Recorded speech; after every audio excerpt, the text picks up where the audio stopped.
Hello and welcome to Attacking Third. We are live on YouTube. We've got a massive preview episode for you today. USWNT preview and an NWSL preview. We've got to make some picks. We've got to talk about what we want to see ahead of this World Cup. So make sure you subscribe to us, like this video, drop us your thoughts on all things US women's national team in the chat because we want to hear from you. So let's go. Hey everyone, and welcome into Attacking Third, a CBS Sports soccer podcast. I'm Sandra Herrera, lead NWSL writer for CBS Sports. Joined today, as always, by my colleague and co-host Lisa Carlin, analyst and broadcaster for CBS Sports. On today's show, we are going to do a United States women's national team preview against Wales, and we are going to make some picks ahead of Week 15 across the NWSL. Before we take a deep dive into everything, a quick reminder, go ahead and download, follow, subscribe to use us as a podcast so that you never miss out on a single episode. The World Cup is less than 2 weeks away, and Attacking Third is your location for all your U.S. women's national team and World Cup news, analysis, and more. We got all the content rolling in. How you doing, Lisa?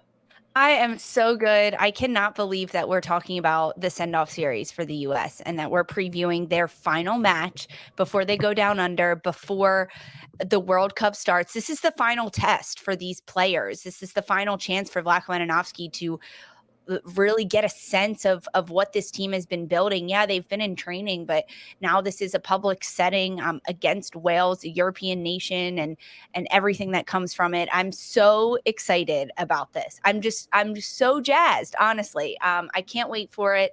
It's so soon, but before, chronologically, in terms of like how the weekend is going to go, that's the last thing we have to get through. NWSL games, 6 of them that are happening this weekend.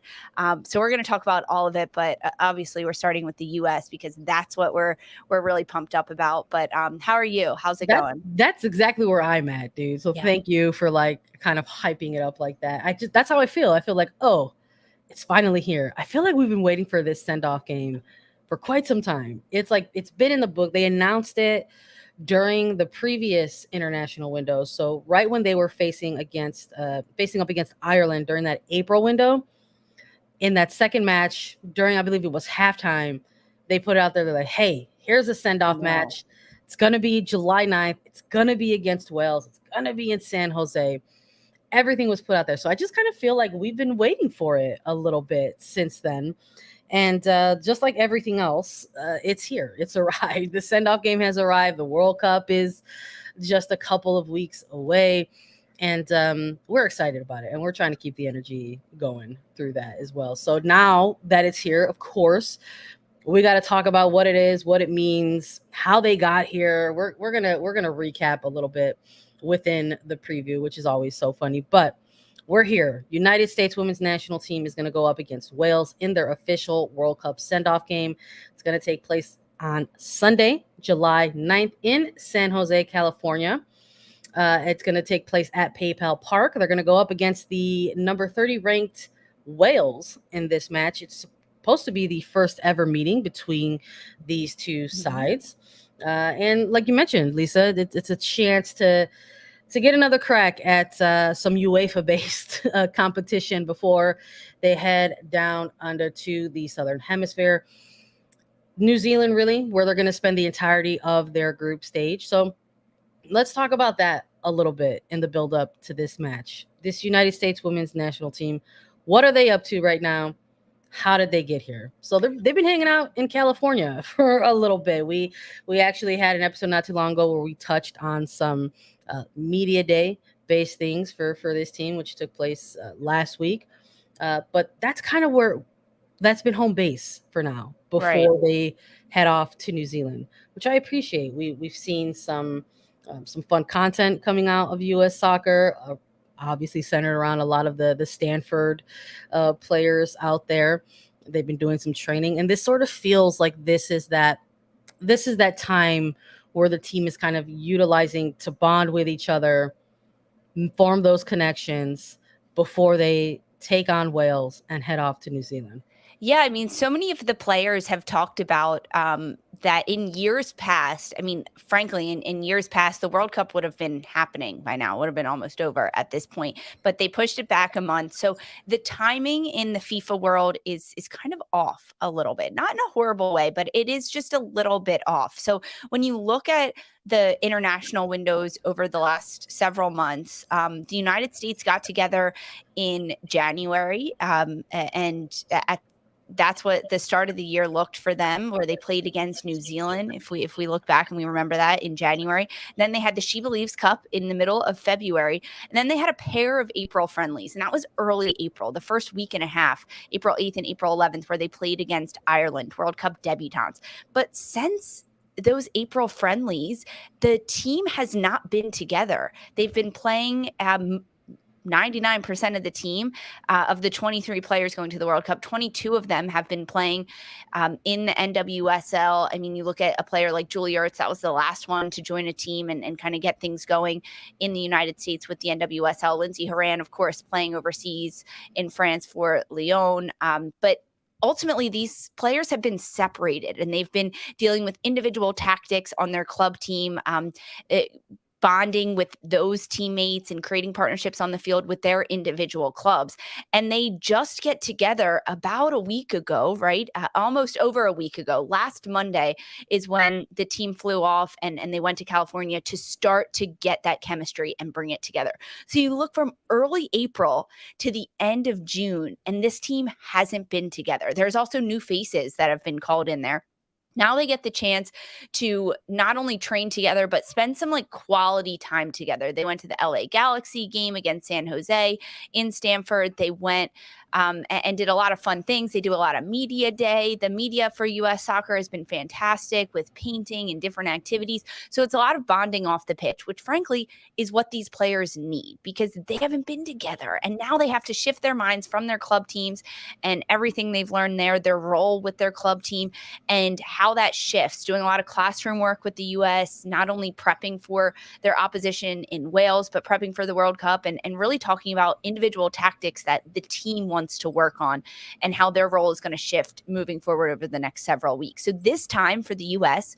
is so crucial because they haven't spent a lot of time together. And now they get a couple of days of training, some time together in California before they head over to the World Cup. Lisa, I can't believe you forgot one of the most important bonding experience that we've been witnessing so far, but like the elevated amount of TikToks that we're starting to see from this team coming out of this early couple of camps in California. But that's part of it though.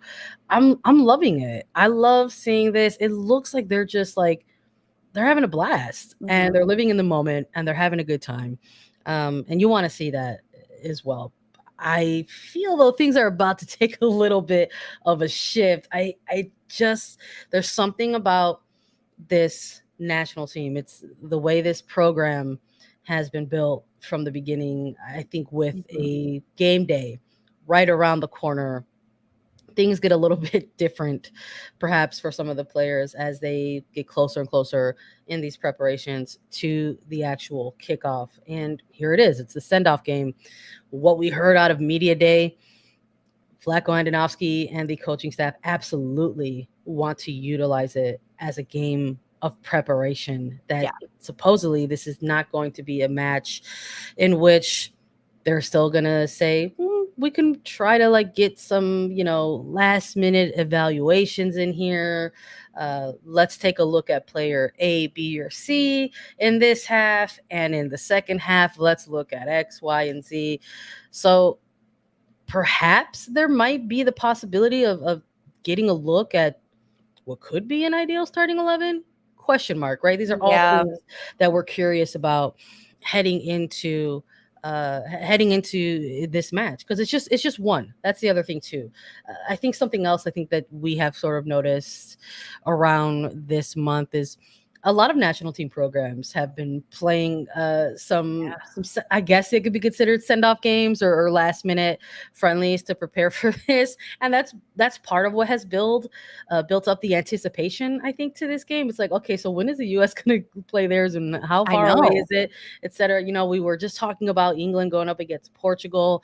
We saw Vietnam against against Germany, and there's a lot of teams that are already have had some kind of last minute friendlies, and we're like, where's the U.S. and when did they get there? So finally, this one is here. Something else in terms of where they are now and how they got here along the way. Obviously, we're talking about the media day and all of the fun things that they're doing out of these California camps.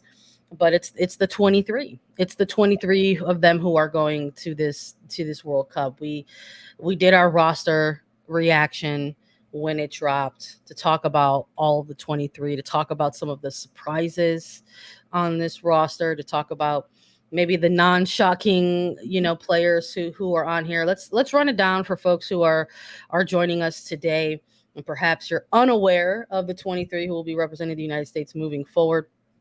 Goalkeeper trio with Aubrey Kingsbury, Casey Murphy, and Alyssa Nair. Defenders Alana Cook, Crystal Dunn, Emily Fox, Naomi Girma, Sofia Huerta, Kelly O'Hara, Emily Sonnet. Midfielders Savannah DeMello, Julie Ertz, Lindsay Horan, Rose Lavelle, Christy Mewis, Ashley Sanchez, Andy Sullivan. Forwards are Alex Morgan, Megan Rapinoe, Trinity Rodman, Sophia Smith, Alyssa Thompson, and Lynn Williams, listed as the 23 players who will represent the United States at the 2023 World Cup.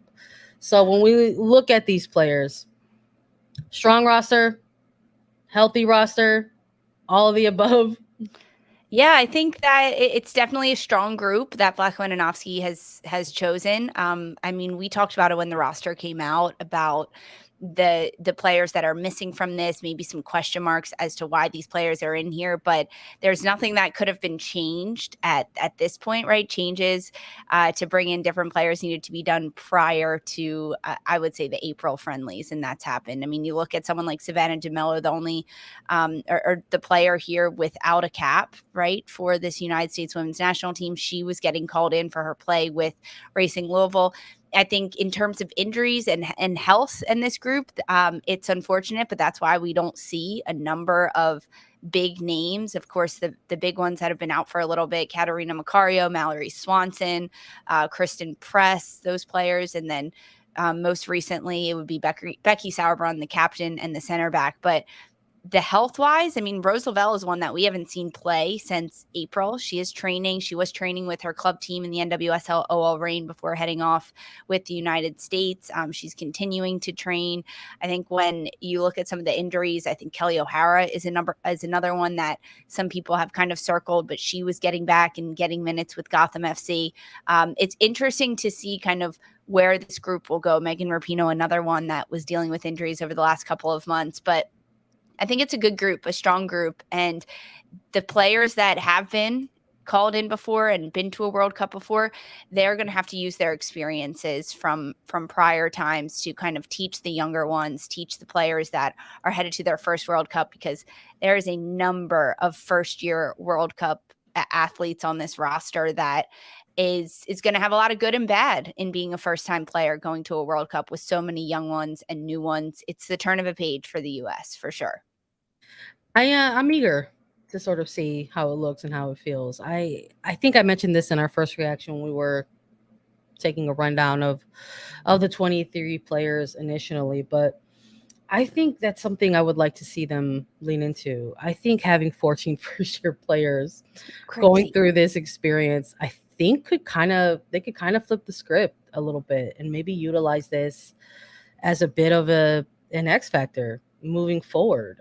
I think the fact that they do have a significant amount of players who haven't necessarily been there before, they can lean into that and sort of say, you don't have as much film or footage or tape on some of these younger players, newer names, newer faces.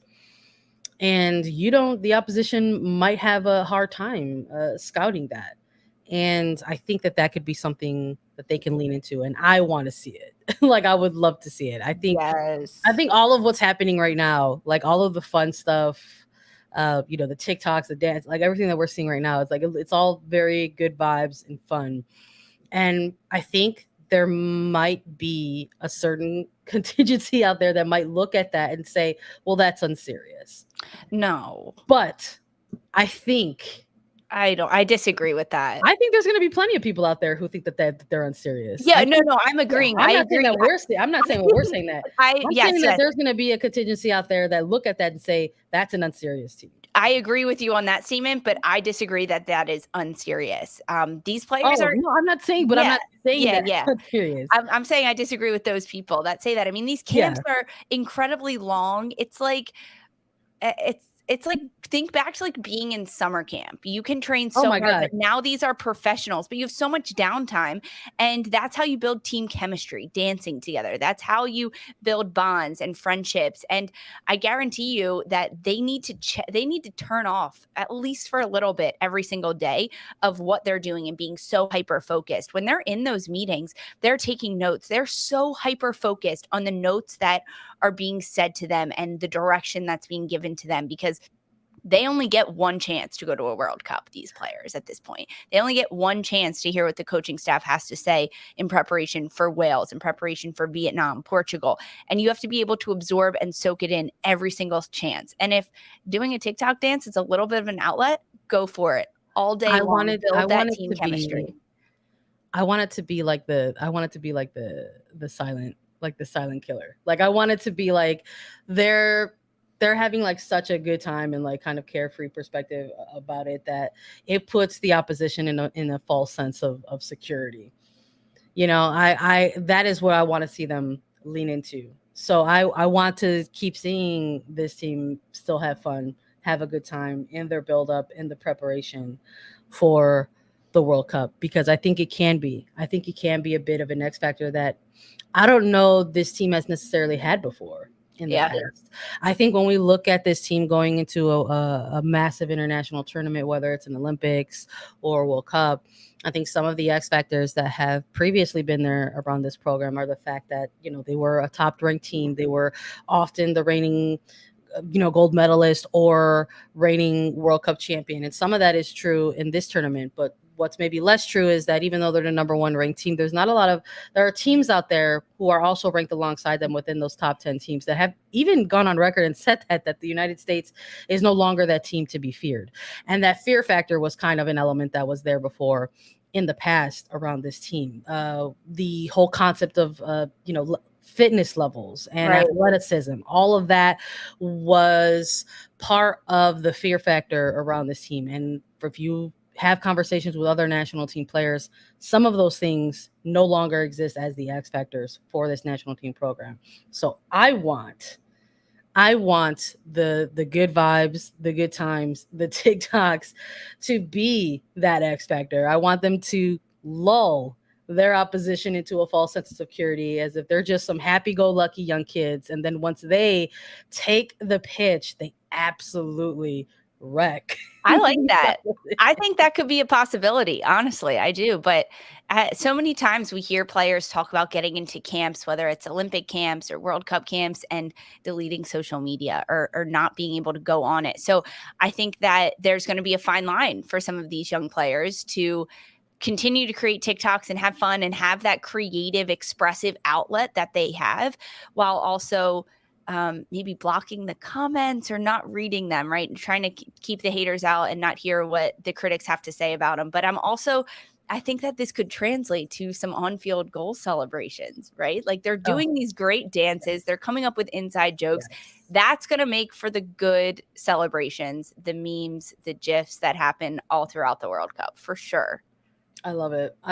Let's keep the good energy rolling. We're going to keep doing a preview of the United States women's national team against Wales. Stick with us. We're going to talk a bit more about who we want to see, who we think is going to get minutes, who do we think needs minutes. Stick with us after a quick break.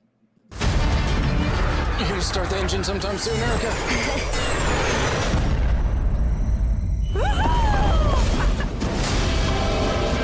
Do you know the odds of all of us being here at this time? It's improbable. Yet, here we are, together. Hold on to your saddles.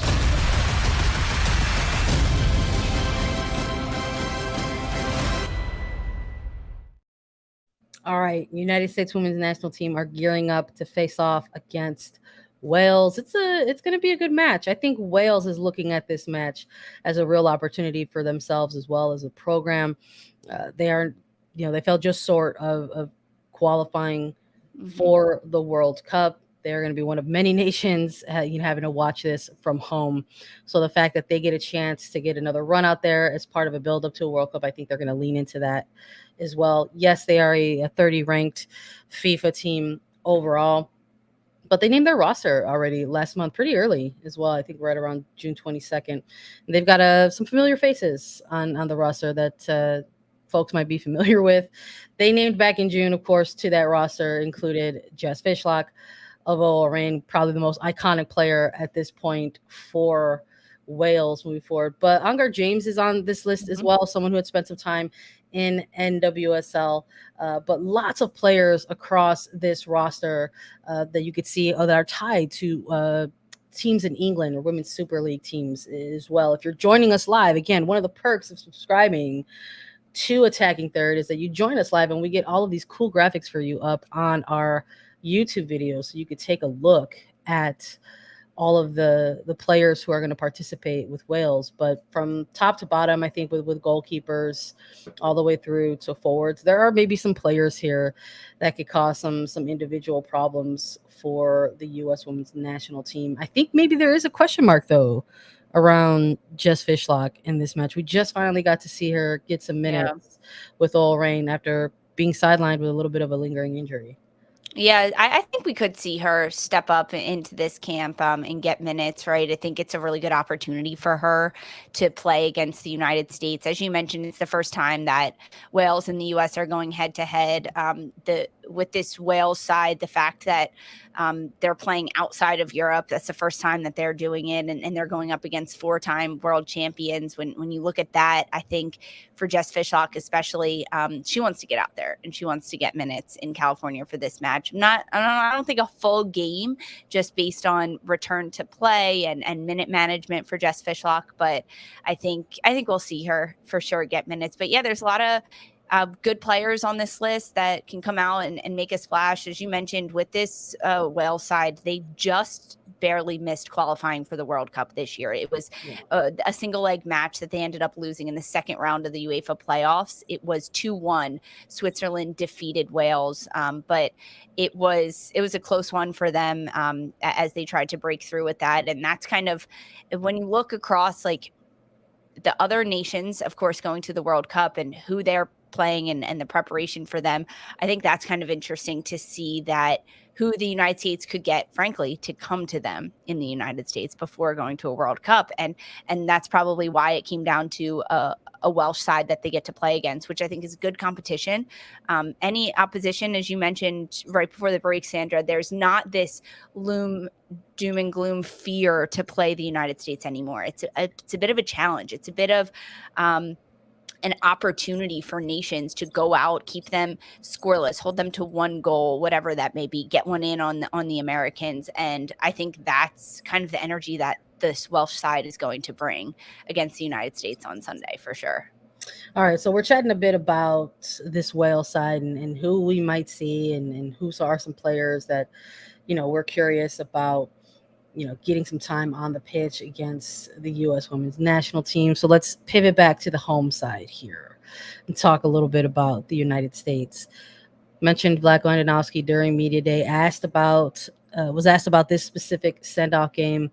And he said that they want to use this as a game of preparation before they head off to the group stage in New Zealand. So maybe that shakes things up a little bit in terms of who we will see versus who we want to see in this match moving forward. Do you think, in your opinion, we might get a look at Andonovski's ideal starting 11, at least for that first group match against Vietnam? Yes, I do think to start the World Cup, we'll get the A squad, the number one group out there for Vlatko Andonovski. And I think that is pretty set in his mind, barring any injuries or restriction in minutes that come.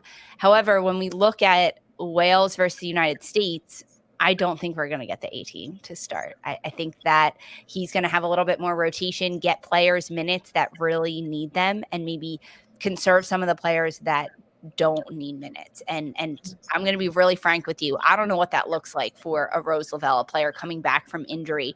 I think she gets minutes in this match, in this friendly versus Wales, but I don't think it's a full game. I don't think that the way we see her play is the same way we're going to see her play in the World Cup. I think it's going to be a building block and a stepping stone from not playing a match since April to potentially playing 80 plus minutes come 2 weeks time in Australia or in New Zealand when you're going up against Vietnam. Because I think that's the goal for Rose Lavelle, for Vlatko Andonovski, and for this team, to get her to be at 80 plus minutes come the start of the group stages. So I think we see her against Wales, but I don't think it's more than maybe like 30, 45 minutes. And that comes down to, for me at least, training staff and warm-ups, how that works, right? Sometimes you see it's like, okay, no, you're going to go right from warm-ups, you're going to start the game, and then you're going to come out at 45 minutes. And other times it's like, no, we're going to really warm you up for 45 minutes of that first half, and then you'll get in the second half and see how things go. But I think that's a player that we haven't seen in a while that we will see on Sunday. Yeah, I'm very curious about it myself. I have a piece out there right now about Rose Lavelle. I got the privilege to go and hang out with her for a little bit in Seattle ahead of the World Cup, and we talked about some varying things and took us through some of her routines in terms of what she's been doing behind the scenes to make sure that she does get up to speed and ready for the World Cup. So check that out on cbssports.com. But the fact still remains, haven't had a competitive match since mid-April. The last time the United States women's national team even had a series of games. So I'm very curious about it. I'm also curious about like how they scouted Wales, because what does this coaching staff see for Rose Lavelle in a game like this against Wales? Do they value a first half kind of build up, or do they value an off the bench moment for her? Is Wales going to be a team that presents a series of challenges and game scenarios in which things are difficult for them to unlock things? So maybe you bring her in the second half. If that's the case, if during that first 45, this team struggles to unlock things. So I'm curious about that, because there is that question mark. It's like, this player has to get some minutes before they go off to the World Cup, right?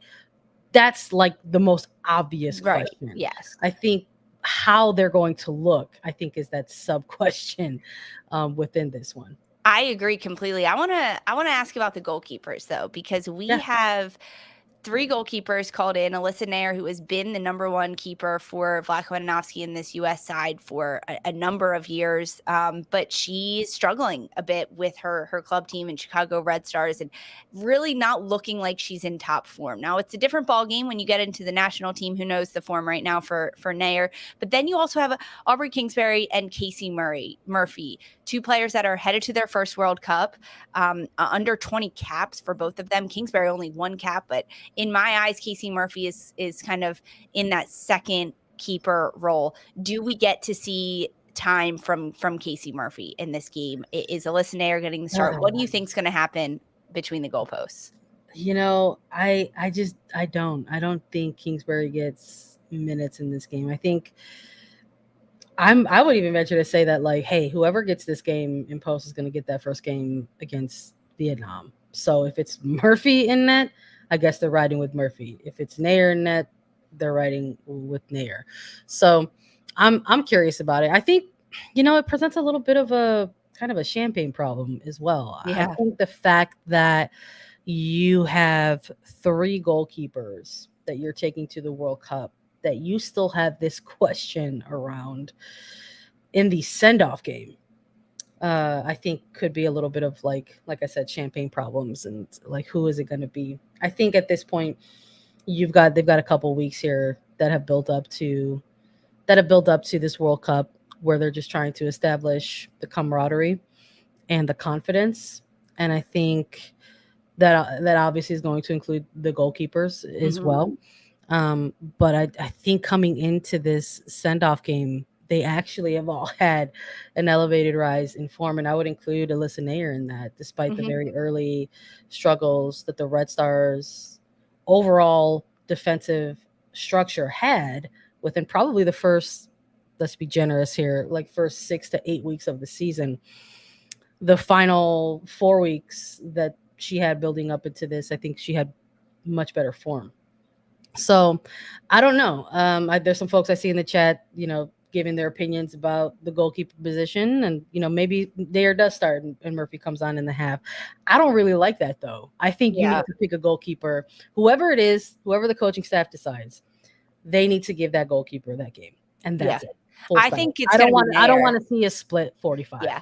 I think as much as I want Casey Murphy to have experience, as much as I think the U.S. will use Casey Murphy throughout the World Cup, I think against Wales, you throw out Alyssa Nair, you get that back line solidified. Remember, this is the first time that the team will be without Becky Sauerbrunn in the facility, right? Not on the bench. She's not part of the team. She's out due to injury. And this is the captain, the player's captain, someone that they lean on game in and game out, and Vlahovic has to move forward without her, as do all the players. Yeah. I think it's going to be Alyssa Nair starting in goal with the two center backs, Alana Cook and Naomi Girma. He's going to have that trio defensively in the middle, locked down, get them time, get them minutes, perhaps a full 90, right? Maybe 40 or maybe like 80 if one of them subs out, one of the center backs. But I'm thinking a full 90 for those three, the two center backs, Cook and Girma and Nair. I think that's an excellent answer that you sort of get to another one of those sub questions. Like, does this send-off game look and or feel different in the preparation if Becky Sauerbrunn is healthy and able to go, right? Like that's also the other side. I think it does, but that's like kind of a moot point at this point. I think it's valid though. I think if you've got not one but two starting center backs who are going to their first ever World Cup, you're going to have another first time World Cup goalkeeper behind them. I don't think so. Yeah, nope. I don't think so. I think if Becky Sauerbrunn is available, maybe that makes it a harder question around the goalkeeper position, but Becky Sauerbrunn is not available. So if you're going to have two new first timers, you're absolutely going to go with your experienced goalkeeper. Yeah, I agree. I mean, I think it'll be Nair full 90, and then Girma and Cook in the center back, perhaps maybe like Emily Sonnet sliding in there at the end of the game just to get minutes. Like, I don't know. That's like comes down to like the tactics and the conversation that the coaching staff and the players have. So we talked a little bit about Rose Lavelle, and she maybe kind of checks off two boxes in terms of like who do we want to see get minutes and versus who needs minutes. But I think with those two questions, who we want to see get minutes and who needs minutes, I think those also might be a little bit of moot points, because I would even argue like let's remove someone like a Savannah DeMello in this equation, because that's an obvious answer. Who would need minutes in this game? Well, a lot of people might say Savannah DeMello because she doesn't have a cap going into this World Cup. But if this game is going to be utilized as an actual game of prep going into and build up into the group stage, who actually gets the minutes? That's such a good question. I love it. Let's just start. So we already talked a little bit about the goalkeepers. We mentioned already about who we think we're obviously going to see in the center back position. Who else do you maybe see getting a shot at making this ideal starting 11 against Wales? When I look centrally, like at the midfield, that's where we're going to start. I think Julie Ertz, I think we see her in the defensive six position. I think Lindsay Herrera. I think we're going to see Rose start and not get a full game. I just think like the way warm-ups happen and preparation for the game and how a player, how their body's feeling, that's when you usually give them the run right at the start of the game. But I think that Ashley Sanchez can make a run for herself. I think there are going to be moments when she's going to be called upon to play different roles throughout this World Cup, and that Vlahovic is going to ask different questions of a player like Ashley Sanchez, whether that is getting starting nods throughout the World Cup, which I could see happening for her, or it's coming in and closing out games, or being a different playmaker in the midfield, as someone that can kind of balance the two ways that you see someone like Rose Lavelle play, and the Lindsay Horan. Rose Lavelle, who loves to pick up the ball in space, run at defenders, run at back lines, run through the lines. That's how she breaks lines. Rose Lavelle is running with the ball. Lindsay Horan, much more of that 8 type of midfielder that will play the ball through, look to switch it from side to side, connect short passes with a Julie Ertz that's right in next to her. And how can Ashley Sanchez balance both of those, right? Whether she's playing alongside Rose or Haran, or even if it's Christy Mewis in there. But I think Ashley Sanchez is one that Vlahovinovsky is going to want to get time in this match against Wales, especially in front of a Julie Ertz, maybe alongside Lindsay, alongside Rose. Having that combination of play in the midfield is going to be really crucial. And then in terms of Savannah DeMello, I honestly think we see her against Wales. I really do. Yeah. At the end of the game, if so much in terms of nerves, you just get it out of the way for the player, right? Yeah. Who knows? She could go through the World Cup and never step on the field, never see a single minute.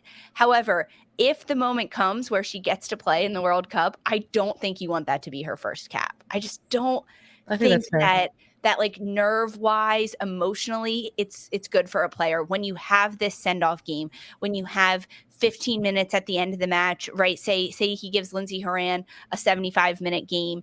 That's when you throw in Savannah DeMello, and she'll finish out the game in the midfield, getting her first cap, finishing out with 15 minutes. You just don't risk that in an injury situation at a World Cup, throwing a player into the mix.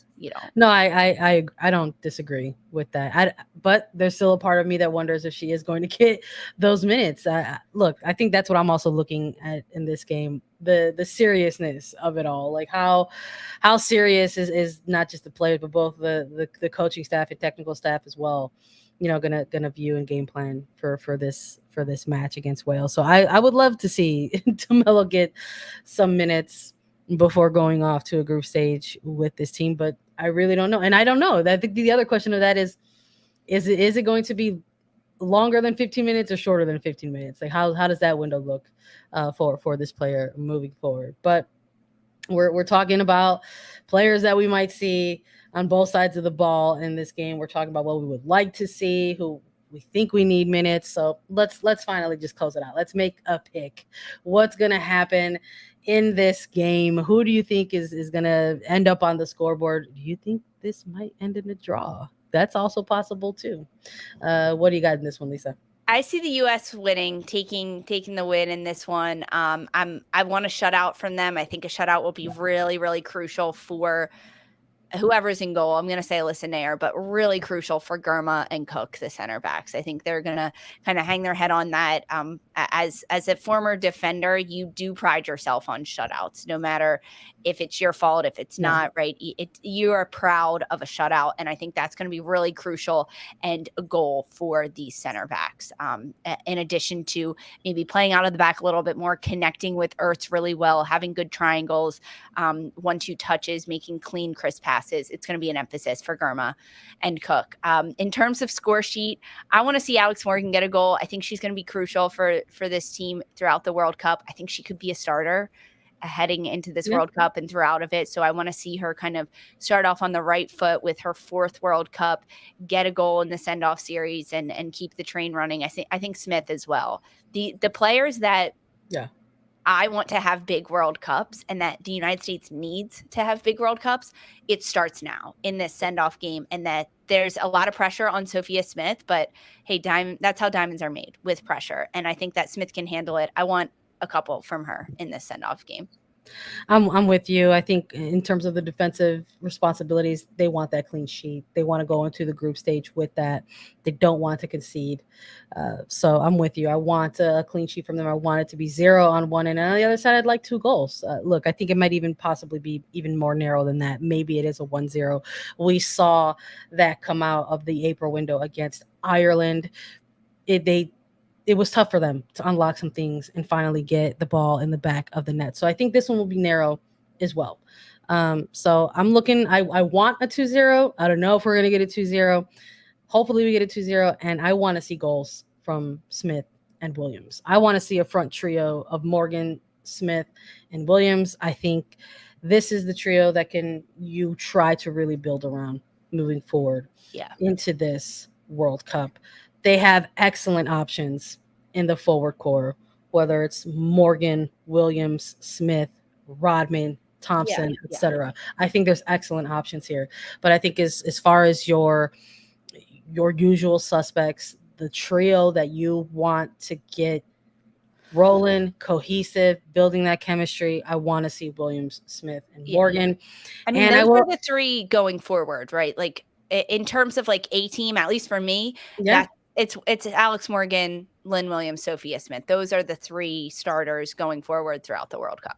Yeah, we're both in agreement on that. So I want to see it starting with Wales, and I want to see a couple goals from either of them. So I would anticipate that Alex Morgan is already gearing up to play that role that she's used to playing with this team. I call it, the get your butt beat challenge by Alex Morgan. She just goes out there and absorbs so much contact and pressure, just being kind of that target forward and being the Alex Morgan of it all, and defenders sort of flock to her. So maybe that will open things up for these other two players. And I want to see it. So let's get a shutout and let's get a couple goals. Frankly, the trio of Morgan, Smith, and Williams is very dangerous because of how these players play, right? You just talked about Alex Morgan and how much contact and physicality that she draws in a game, and frankly, she can withstand and withhold. So she'll play a lot of that, like back to goal and dropping underneath, connecting with Rose, overlapping runs with Rose. And then on one side of her, you have a Lynn Williams that's fast as lightning, and that it catches opposition really off guard. And with a quick switch of the ball, getting the ball to Rose or Lindsay Herrera in the midfield, and then finding the outlet in Lynn Williams is going to be really dangerous. That's another element that Williams provides, and depth in that front line. And then a Sophia Smith, you get her the ball on the flank, she can cut inside, she'll dribble at back lines, and she's so good with the ball at her feet in really tight spaces, running at opposition. It's almost a triple threat that you have in that front line. And that's why those three are going to be the three moving forward for Vlatko Ananovsky, and they're going to be really dangerous. And I want the combination of those three to be really good in this Wales match. And I agree. I think it'll be a low score line, but depending on who gets the goals between those three, I want Smith and Morgan. I want the third to be involved, right? Whether it's an assist from Morgan to Lynn, or it's an assist from Lynn to Soph, or whatever that may be. I want all three of them involved in scoring opportunities for the U.S. I'm with you. I hear you. That's it for the U.S. Women's National Team. But stick with us. We actually have some more picks to make, but for NWSL. We'll run through them quickly. We'll take a quick break. Said I'm fired up. I'm sorry your time's up. I see the time up. Came from the ashes, I rise up.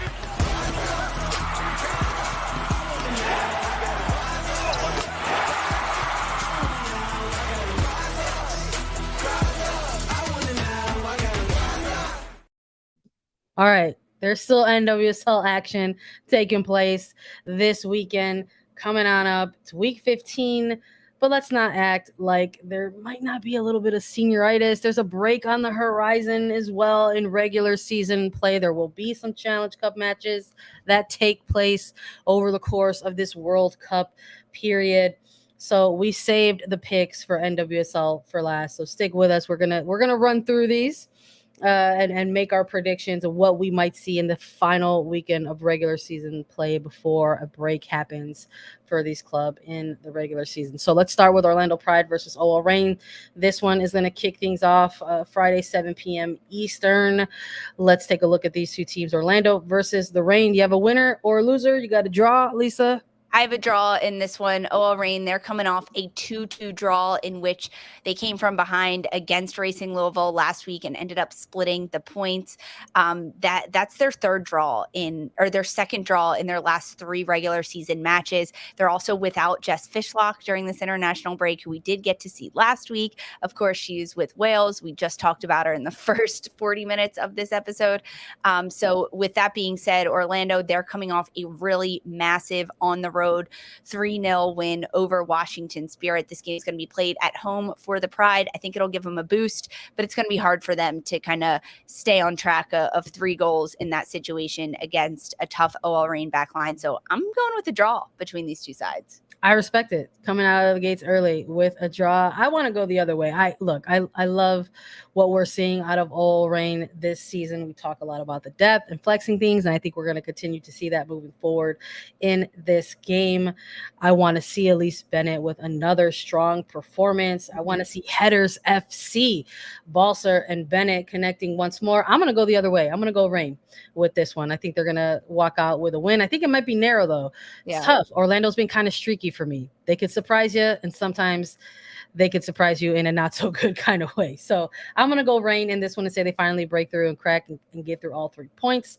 Let's pivot to another game that's kicking off on Friday. We've got Racing Louisville versus Kansas City Current. This one kicking off Friday at 8 p.m. Eastern. I'm excited for this one. Anytime we get a chance to get another look at some of these central region teams, I think it gets kind of weird and it gets kind of wild. And I'm hopeful that we'll get to see some of that energy in this game as well. I'm going to go with the Current in this one, Lisa. I think they're going to walk away with a win. How about you? I am also going with the Kansas City Current. I think they're back to their winning ways. They've got a lot of good firepower back in their lineup, whether it's Morgan Gautreau, Michelle Cooper, Kristen Hamilton. I've been really impressed with Alexis Spanstra, another rookie. She's combining well with Cooper up top. And I've talked about Michelle Cooper, number 2 draft pick for the Current. She's getting things rolling. She's starting to pick up points. She's starting to get goals. She's starting to feel herself and feel confident. Now's the time she takes off. 3 straight weeks for KC, 3 straight wins for me. I like that we're both going with the Current in this central region matchup for the Midwest. Oh, yeah, for sure. I think, look, there's going to be some players missing for Racing Louisville.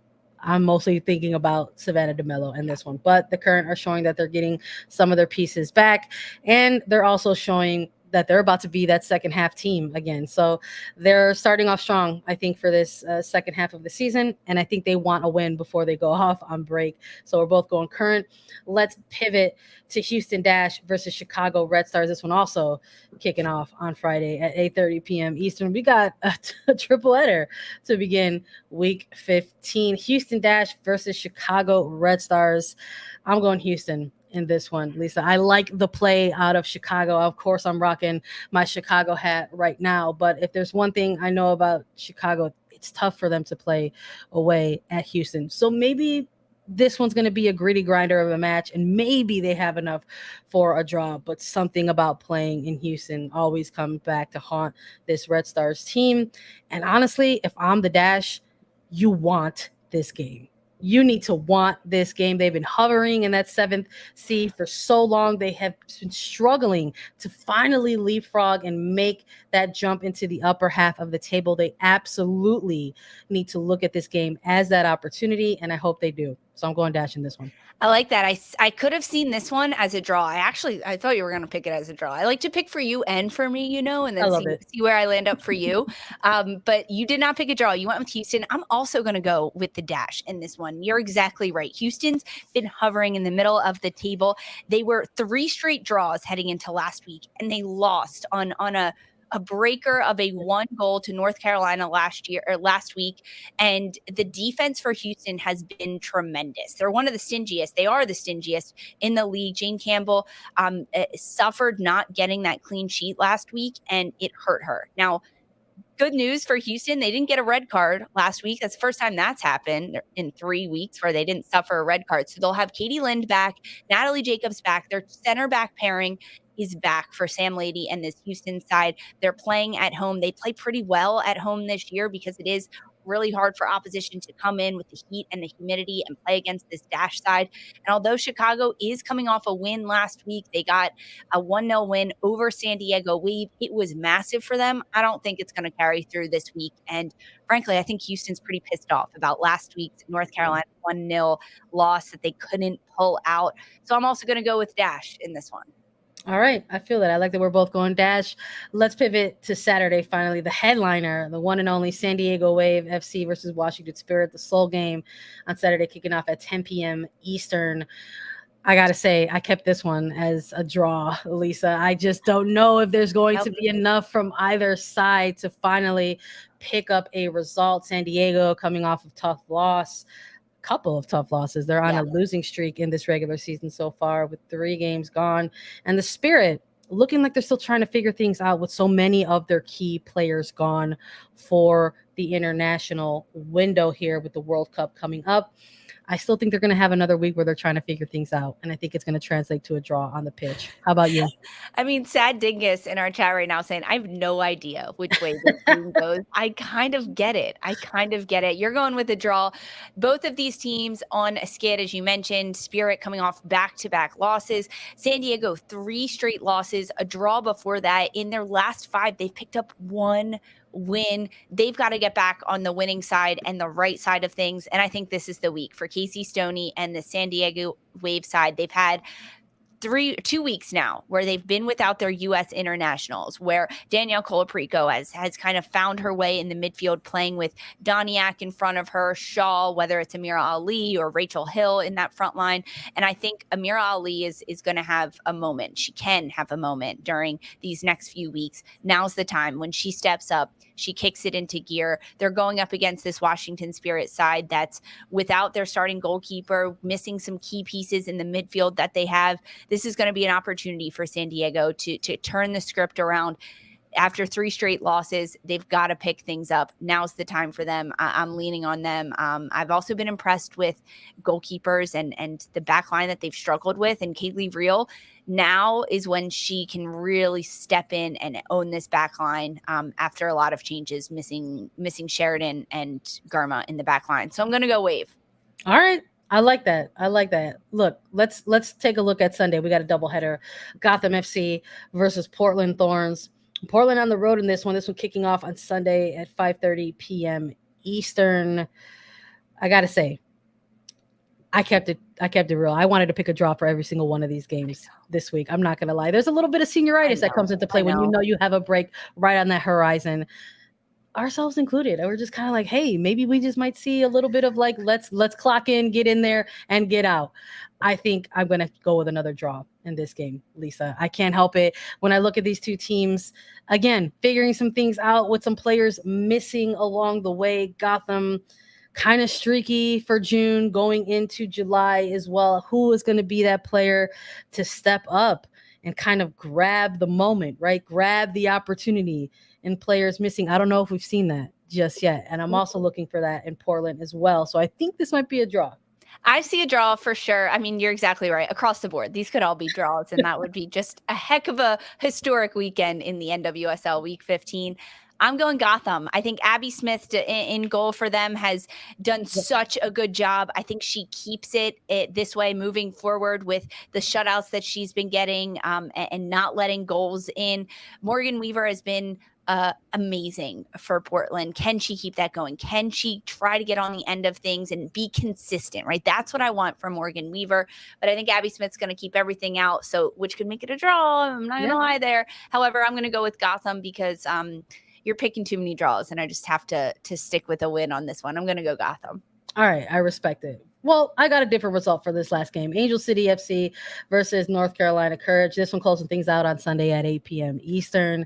We've got interim head coach Becky Tweed, undefeated across four matches across all competitions right now. She's doing well. The team is responding to the changes for the personnel right now, and they're performing in a way which maybe they wanted to earlier in the season, but they're doing it now in the second half. But they're going up against North Carolina Courage, which really probably the most informed team right now in the league. And I'm going with a clear winner in this one. I think all good things, fun things come to an end. And I think the Courage are going to disappoint Angel City in this one and walk away with the win. So you think North Carolina Courage is going to get the win? I do. Okay, I like that. North Carolina Courage is really in good form right now. They're playing consistent football. They have been without 6 internationals now headed into this break, and Sean Nahas isn't changing up his form, isn't changing up the game plan for what he wants to play. I've been really impressed. 4 straight wins for the Courage. They sit atop the table. Angel City, they've dropped in recent weeks. They're at number 11 in the standings. They've picked up points in their last 3 games. As you mentioned, Becky Tweed, she is technically undefeated in the last 3 in her 3 games as interim head coach, but they've been 2 draws in the last 2 weeks. I think they're going to get another draw. So I'm going to go North Carolina, staying undefeated. They get their 5th straight game with points. And with Angel City, they get their 3rd straight draw. I'm going to go with a tie in this one. I love it. I love a week where we put multiple draws and a couple winners and losers along the way. Thanks, everybody, for joining us. That's all we've got for you today. Of course, we'll be back with a recap of all of this good stuff for you. So make sure you stay tuned. Download, follow, listen to us anywhere you get your podcasts. We're at youtube.com/attacking3rd, and we'll be back with a recap Sunday night. For Sandra and Lisa Carlin, this was Attacking Third.